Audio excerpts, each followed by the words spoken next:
Well, thank you both, Allison and Amy, and I'm glad to be here to talk to you about some of the perennial research that we do. I thought I should first talk to you about why we do this and so forth that way, and the purpose of this trial garden. And I think a lot of you, hopefully, if you're in northern Colorado or along the Front Range, know that we have uh, the trial gardens, which are located directly to the west of the University Center for the Arts on 1401 Remington Street. And on the west side of the street, we have our annual trial garden.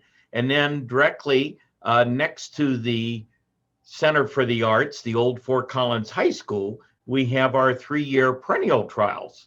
And that's what I'm going to be talking to you about today. And the purpose for doing this is that we did annual trials starting over there in the year 2000, but we were getting in some perennials. And I run this by the trial gardens having an advisory committee. And since the interest in perennials has gained so much, and it wasn't a fair trial for just 1 year for perennials, the advisory committee said we should be starting to do a 3-year perennial trial. So we looked and we tried this location directly there by the Center for the Arts, and we have some sun beds and some shade beds. And it's very unique. We want to see, and the companies that support this want to know how the plants do in the Rocky Mountain environmental conditions. We look at the plants for vigor, uniformity, tolerance, as we all know, and especially cold hardiness. What we try to do is just get all new perennials that have been introduced in the last 3 years from all of our cooperating companies. And as I mentioned, we grow these for at least 3 summers and 2 winters before we switch them out for other new entries. There's over about 300 perennials in our trials, and this year we got about 120 or so new varieties. So what's about this trial? Well, we try to get students, master gardeners, volunteers, industry people help to kind of determine the performance of these plants. Also, I have to put in a good plug for the Colorado Master Gardener program that they play an essential role in helping us plant and maintain this garden. The research is very valuable to the industry. The companies want to know how these plants do in the Rocky Mountain region, since we're very much a regional test garden. They want to see how these plants perform in our high elevation, like the high temperatures we're having today, solar radiation, the winds, hailstorms, fluctuations, and cold temperatures. Just to make it clear, too, that the trial gardens really receives no direct funding from the state or public, a little of my salary, but it's funded mainly by plant breeding companies that submit entries. And from that, then we'll get information out to all of these companies and also to the gardening public. So you might ask, how do we evaluate these plants? Well, luckily the entry fees gives me enough dollars that I can hire a student to help plant and maintain this.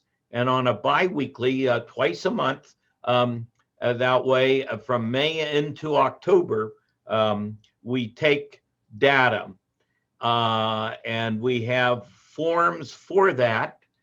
We don't include the dead plants in the trials, but just the rankings are only on the live plants. Also, I have an advisory committee, and they come up once a month, like June through September, and evaluate. And as you can see here, we use a 0 to 5 ranking system, and you can see all of these. But to get to the list that we're going to talk about today, these plants generally have to be between 4 and 5 over 3 growing seasons and at least 2 winters that they have had to survive with good percentages. So what we're going to talk about today is what we refer to as our top performers. And after the 2 winters and 3 growing seasons, we'll look at those plants each November. And with that, then the committee, we have to have these pictures that are taken every 2 weeks that we can collate and put together on the plants that received a high ranking above like 4 or 4.5, and has also had good survival percentages of close to like 90% after those 3 years. So we look at those pictures, and then we gather comments from the committee, and then we take a vote, yay or nay, if it should be a top performer. So the plants that you're going to see here shortly now are ones that have really done well over at least 3 years and 2 growing seasons. And I should say this site out there where the plants are being grown, some are in the sun, some are in the shade. We are able to irrigate during the growing season, but during the winter months, they get very little, if any, additional moisture or water besides snow or rain. And we don't really give them any additional winter protection, such as mulch or anything like that. So there really is a good test.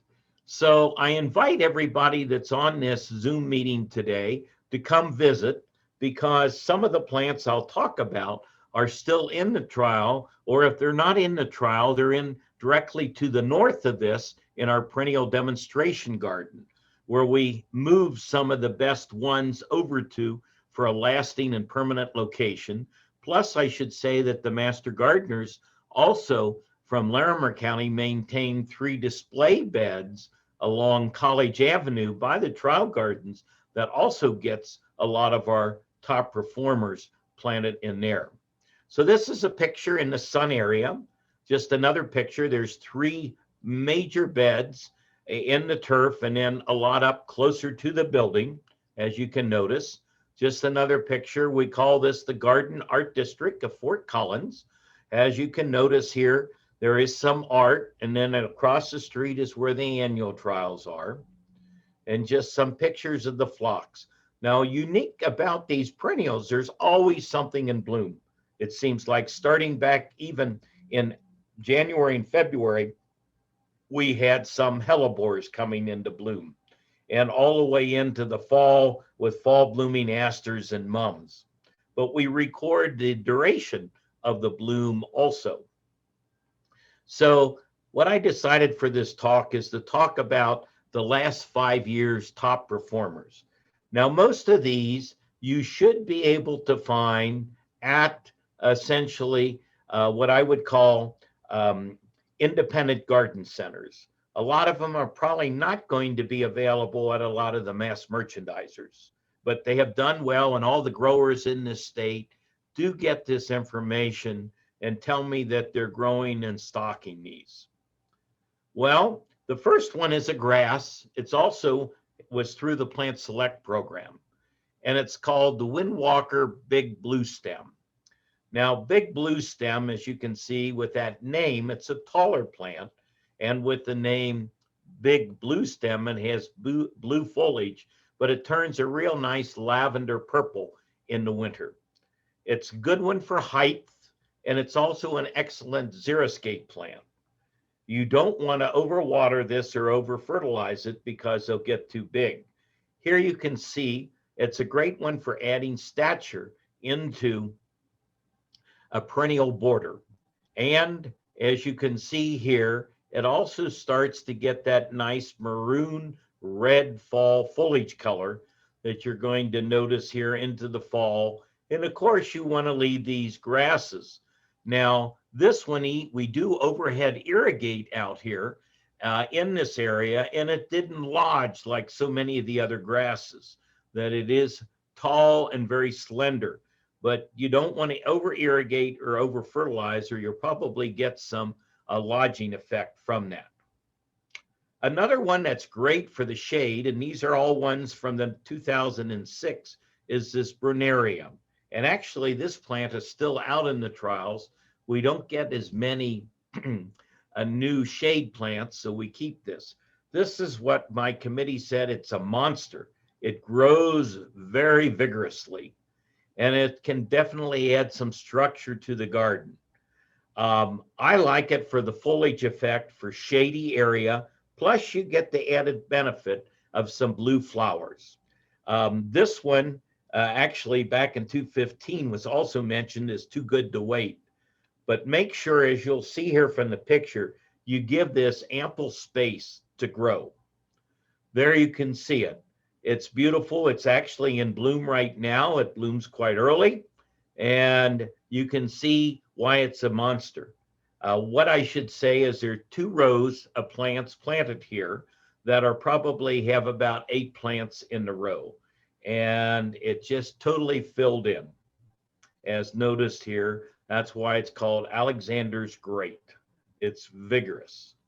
It also has this nice little blue flower that you'll see in the spring, basically May into June.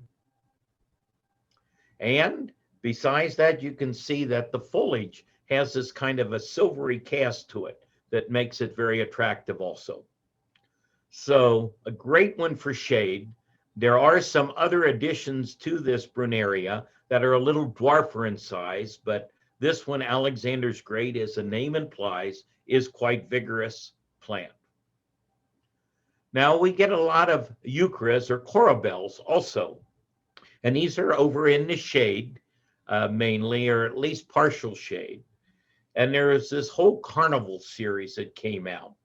This one, I think, got the award because it has this kind of a foliage color that reflects a lot here. And you'll see it's kind of a composite of pink, purple, and green with kind of a silver overlay. Here you can see what I meant by that foliage. These, a lot of corabels are mainly now being bred for their foliage color. And that's what you can see here. Flowers are not so attractive. And there you can see a close-up of that foliage, which is quite really unique that you have. And this one, we had excellent survival rate, and the committee overall liked it, especially for the foliage effect. Another euchra that was in our shade, these are in the shade, is this probably Forever Purple. And it is probably one of the best purple ones. As you can see here, it's the foliage is really that very distinctive purple. And keep in mind that to get to this category, as you can see here, they had to overwinter well and have good survival for at least 3 seasons. And there you can see this is right, again, directly west of the University Center for the Arts. And everything is generally labeled, and it also says which company we got it in, plus what year we planted it, that you get an idea of about how old they are. And there you can see, you get the extra benefit of this kind of a nice pink little flower, corabel flower. And it kind of has this very unique leaf margins too, kind of a ragged appearance to it that adds some interesting texture to the leaf. Well, a lot of people in the trials when this was out, there was a real plant that everybody had to go take a look at, even from those that were across the street in the annual garden. And that's these mallows or hibiscus that we have. And this is a summerific cherry cheesecake from proven winners, or now it originally came from Walter's Gardens. These have huge flowers, saucer shape, and kind of this really rich cherry red with a bright white also. This is going to give you that tropical feel to your landscape. And one of the things you have to remember, though, with hibiscus is they're very late in breaking dormancy in the spring. Don't get discouraged if even in mid-May you don't see a lot of coming up. Sometimes it takes warmer soil temperatures, and then they will break dormancy and start to leaf. But by midsummer, you'll often have into July and August, September, beautiful flowers like this one here called Summerific Cherry Cheesecake. Look at the size. You got to give them space. Hibiscus. But it's not one for a lot of flower color in April and May, but come August, September, into October, you're going to be pleasantly pleased with the flowers that you have here. Now, a lot of people plant Russian sage, the Paroskia, and they get big and they get open. Well, they've been doing some breeding work to keep them dwarfer. And this one's called Crazy Blue.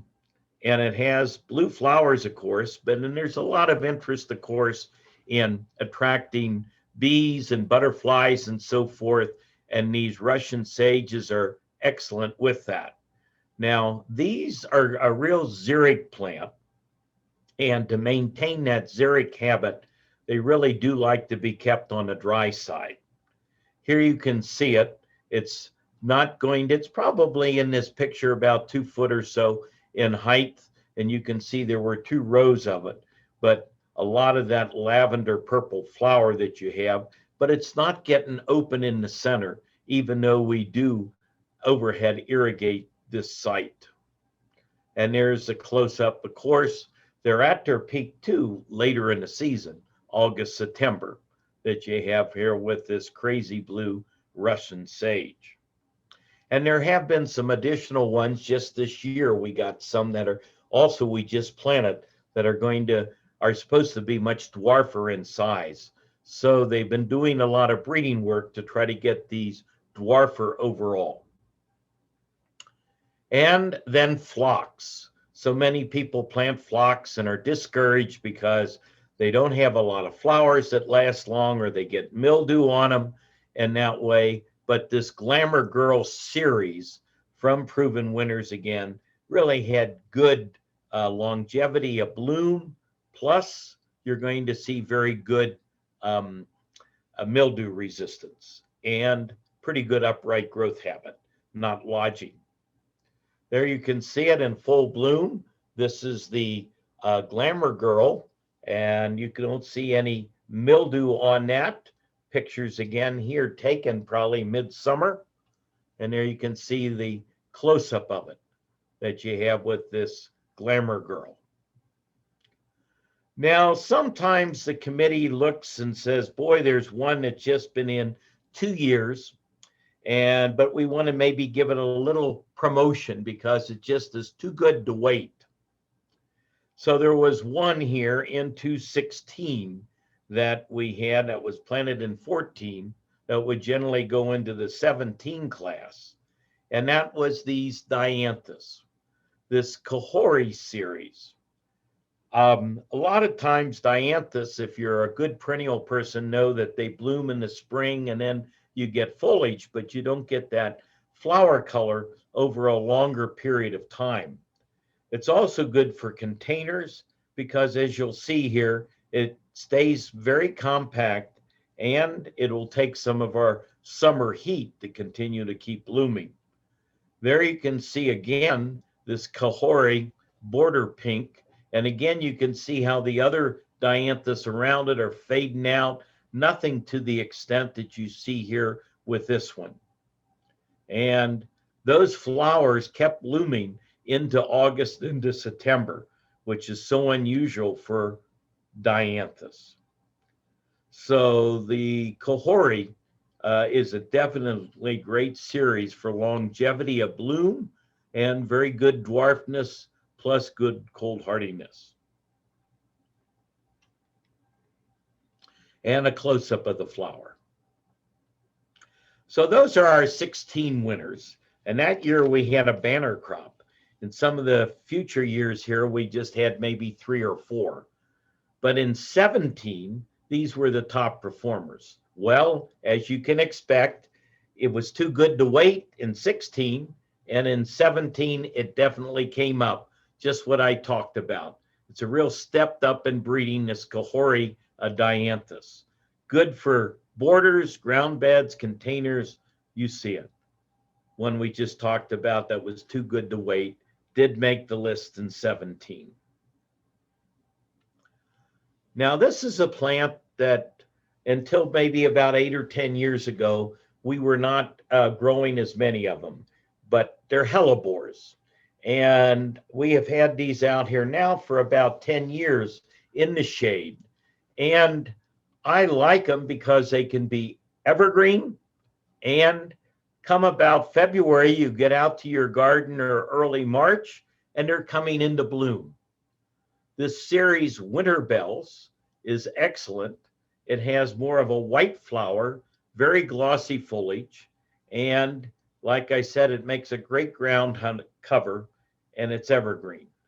There you can see this Winter Bells coming into bloom, most likely here, that way. As you can notice here, you can see the flower, and there's the close-up.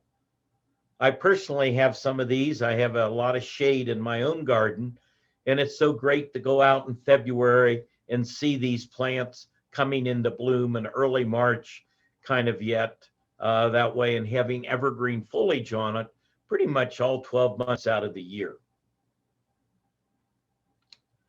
And everybody is interested also in lavenders.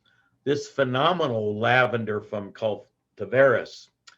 It's so many lavenders we get are not cold hardy, that die out. This one had also best if it's grown in a drier soil, and a great pollinator plant, as you know. There you can see the butterflies on this lavender, phenomenal, had a lot better cold hardiness to it. There you can see how it looked in the rows out in our trials, that way, on this lavender. And even in 17, we also had some wonderful more phlox. A lot of breeding work being done on phlox. This one was called Flame. And what we're looking for in phlox is good resistant to powdery mildew, and unique colors, and ones that bloom over a longer period of longer period of time rather, and have pretty sturdy stems that they don't lodge if you overhead irrigate. So there it is. You can see here this blue phlox Flame. It kind of fades to a white as it gets older. And so that's a phlox. Now this is another plant that I think has great potential, and that's the Veronicas. Now this Veronica here, called Ronica, dark pink, just was eye-catching of pink flowers. Gives a very formal appearance because it's very uniform, and also had very good resistance to powdery mildew. Very full and very dense. Here you can see how it looks. Again, we just plant 2 rows of about 8 or 9 plants in full sun, and there you can see the flower. Makes a great, great cut flower also that you have here with this Ronica dark pink Veronica. And just like in 16, we had one that was just 2 years that was too good to wait. We had to talk about it a little in 17, even though it should really be in the class of 18. And that is this coneflower. We had a lot of interest. People in Colorado, of course, like orange colors because of Bronco color, a lot of people. And this, even if you were in the annual garden, I'm told that viewers would say, what's that orange flower across the street? It is a sure successful plant for gardeners. It fades from an orange to a yellow, and uniform growth habit and good branching. There's a whole series of these, Kismet series. And as you can see, raspberry red and yellow, but in 17, they wanted to talk about it and look at it. You generally just think of coneflowers as purple or lavender. Now the breeding has brought in all these various other extensive colors that we're having here that are just so attractive. And a close-up. Again, they start blooming almost already mid-June, and then continually will keep blooming through the growing season, especially if you deadhead them some or take off some of the dead plants, dead flowers. So those are the 17. Well, in 18, we had 5 that got to be top performers, and one is a GM. And we've looked at a lot of GMs over the years, and many of them just didn't perform, or they would die out. This Rustico Orange was outstanding. Besides the flower, you'll see the foliage is also really great. Some of the evaluators said you don't need flowers. The foliage looked so good on this. Good dark green leaves may really contrast good with those orange flowers, and a very controlled, uniform growth habit. There you can see it. Generally, you think of GMs with a couple leaves at the bottom and real tall flowers with just a couple on the top. This is a real breakthrough in the growth habit that you have with these GMs. And you can see pretty abundant flowers, and of course, they're in bloom right now. Again, late May into June is when you'll get the peak flowering on these GMs. And a close-up, it's a double orange. And even without the flowers, you can see the foliage is very attractive. Well, we're back to phlox. And I think I talked about this flame series before as a winner. And as you can see here, this new improved one was more purple flowers and uniform and kind of a sparkle to the flower, even as they faded. And of course, we don't want to have powdery mildew. There you can see the flame new improved, little going past its peak versus another variety to the next of it. You can see not nearly the vigor that you'd have. You can see the flowers are very beautiful with kind of more of a white eye to the flower itself, the center of it. Another Echinacea, remember we talked about the Kismet series. Well, here it is. The raspberry one won in 18 that you have here. And look at it. It's unique in that it also fades from a deep to a lighter pink. And you can just see the great number of flowers with it. Picture taken here probably at its peak in mid-July into August, coming into bloom. And you can see the difference in the vigor. This Kismet series has really done very well for us here. And there again, you can see the abundance of flowers on a coneflower, an Echinacea. And great pollinators, of course. Now, Gladdardias often have a tendency to die out after a year or two, and some of them are just annuals.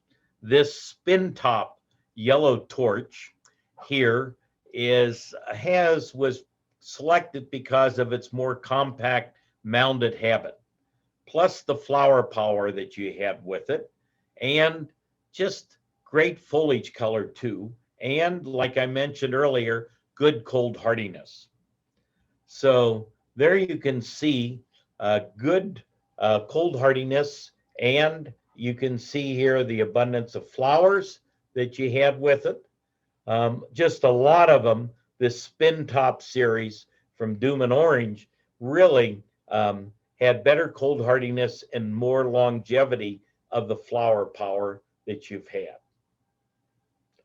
There you can see it's unique with kind of the orange center and yellow more tips to it. That's so distinctive. Delospermas. Well, I've been involved with the Plant Select program since day one in '97. And I think personally, this Allen's Apricot is probably the best Delosperma in far as cold hardiness and abundance of bloom. Plus, it has this unique kind of apricot color, and it bloomed longer in throughout the season. Plus, great cold hardiness that we had, and again, a very low maintenance plant. You don't want to put it into any area that's going to be kept too wet or anything like that because they like it more dry. And this is the way it looked. There was probably 10 or 12 plants here, and you can just see at its peak, which is right now here, early to mid-June, when they're in full bloom. And you can see the very attractive, plus it's an evergreen into the winter. You'll have some foliage there, might turn a little more purplish cast when it gets real cold. And a close-up. It's my favorite when we come to Delospermas. So those were the 18s. Now getting closer to our current time, the 19 ones. Well, we had an onion, Millennium. I believe this also was a Perennial Plant Association, a plant of the year. This definitely a showstopper. Long period of bloom, and it does well even at higher elevations. It was just a unanimous agreement from all the committee to give this a top performer award. Look at the flower head, then look at the abundance of flowers that you had on this Millennium Oriental onion that you have. So that picture taken a little later, they're coming into bloom right now, June, July, and you get some bloom yet into August into September. Well, we talked about the Kohori series already for pinks. Now they've come out when it was more red. This one here you can see is a scarlet color. Again, this Kohori series for Dianthus I think is exceptional.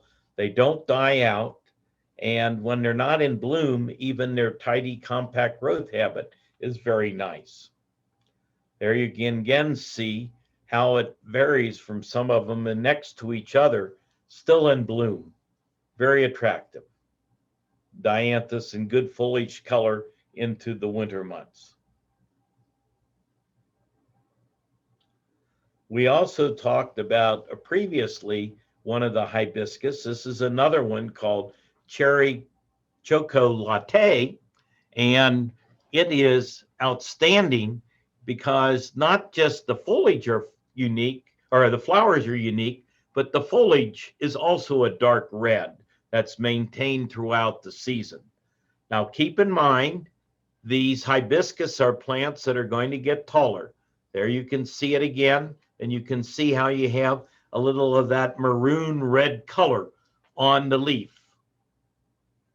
And look at that flower, huge dinner plate size, and with the red vein in the flower petal itself. Huge. Like I said, these are showstoppers. People just kind of crave over to these areas when these hibiscus are in bloom later in the summer.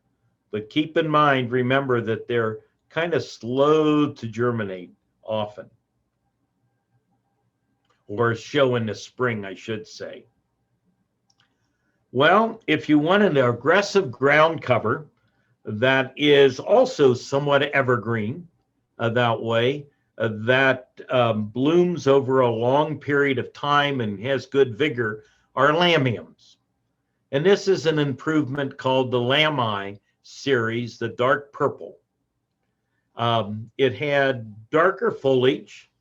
It's a very aggressive, very nice ground cover that you have here, and very good vigor.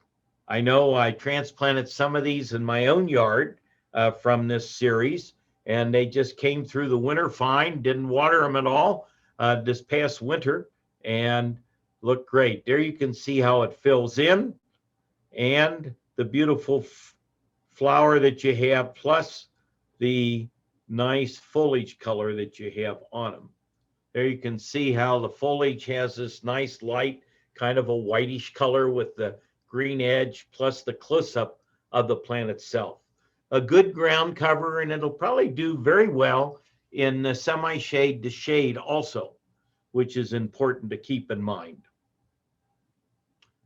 Well, another grass that came in, which a lot of people don't want that tall, 6-foot tall grass. This is one maiden grass, a Miscanthus sinensis, called bandwidth. It's a good selection for smaller gardens. It's only going to get about 3 foot. And you'll see from the foliage, it has yellow stripes on it. And they didn't revert back to straight green. It didn't bloom, but the group wanted to give it just because it also is exceptional that way for the foliage. There you can see it. Smaller grass, as you can notice here, and a variegated leaf to it. So the committee thought it should be a top performer also. Then the last one that we had in 19, we had another ice plant besides Allen's apricot. And I was just in this garden today, this morning, and these are in bloom in the plant select area at the trial gardens, and also up in the perennial demonstration garden. This Granita Orange. There's also a Granita Raspberry, but I think the orange one is even more iridescent that way.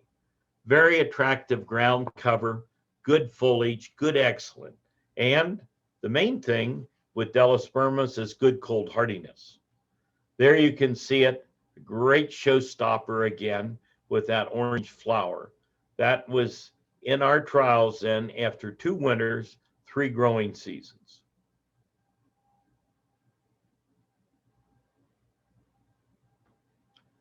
So now we're coming to the ones that we just promoted this spring from 2020. And in 2020, we just have 4 winners. But again, one that came out is another allium. But this is a little dwarfer than the Millennium one that I talked about earlier. Has very soft lavender blue flowers and good structure, and it didn't lodge. Take a look at it. It's a little lighter color, this summer beauty, a little later blooming too than the Millennium one. But look at it, also great foliage and didn't lose a plant, as you can see there. Very, very cold hardy. And as you can see here in sun, and also a little more xeric plant.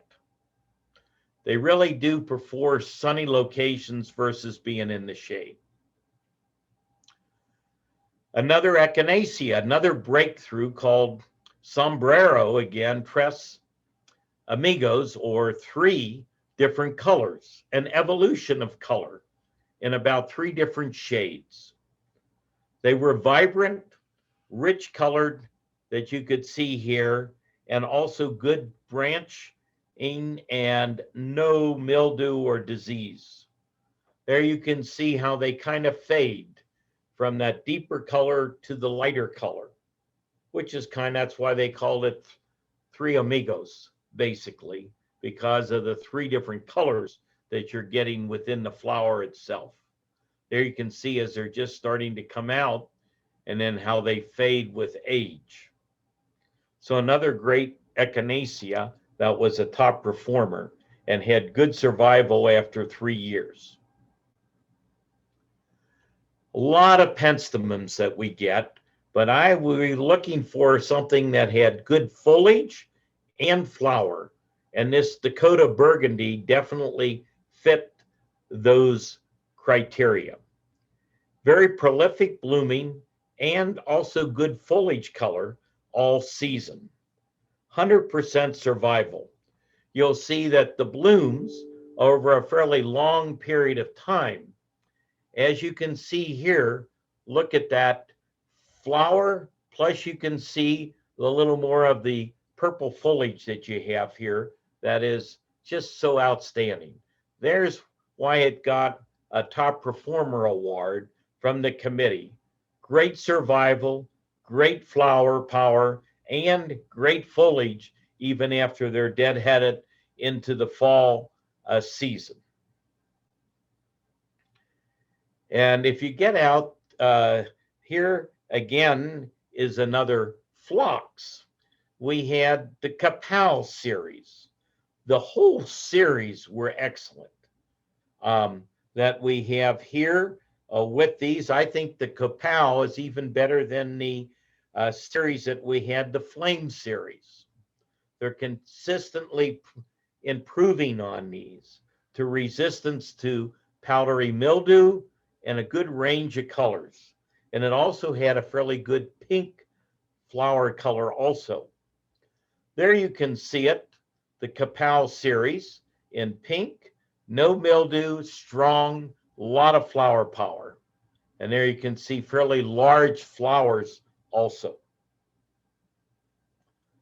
But the standout, if you go out to the garden right now, this week and next week, are the salvias. And this Blue Bayou from Darwin was so striking, the blue flowers on it. Prolific amount of bloom. One thing too, we cut this plant back hard after it bloomed in June, and we had good flower power again coming into bloom later in the season. It was a really true blue color. I just had one of my evaluators out in the gardens yesterday doing the evaluation for this coming year, and he just couldn't get over the breeding and the intensive bloom color that we have now in a lot of these salvias. And this Blue Bayou definitely was a winner, as you can see here. Showstopper with that amount of color. And a close-up of it and good clean foliage. So what I've done here briefly is to just show you some of the winners that have proven well. Now keep in mind that these perennials are generally going to be available more in independent garden centers, because that's like where Proven Winners and Skagit Gardens and so forth sells a lot of their starts too to get them started. And these are all newer introductions that have been introduced basically in the last 3 years. So with that, now you could go to this website and you just look on the website and it has best of perennials, and you can see the pictures and descriptions of all of these that you'd have. Now, I would also like to invite people, especially for homeowners and so forth, to our public evaluation or consumer day. It's for the annuals, but we'll also have for perennial evaluation then. And our industry date is scheduled for Tuesday, August 3rd. But for the public that's on here, Saturday from 9 to noon on the 31st, we'll be out there and give you some flags to mark the best ones and to be able to answer questions, and probably have some door prizes on the hour to give out also of extra plants.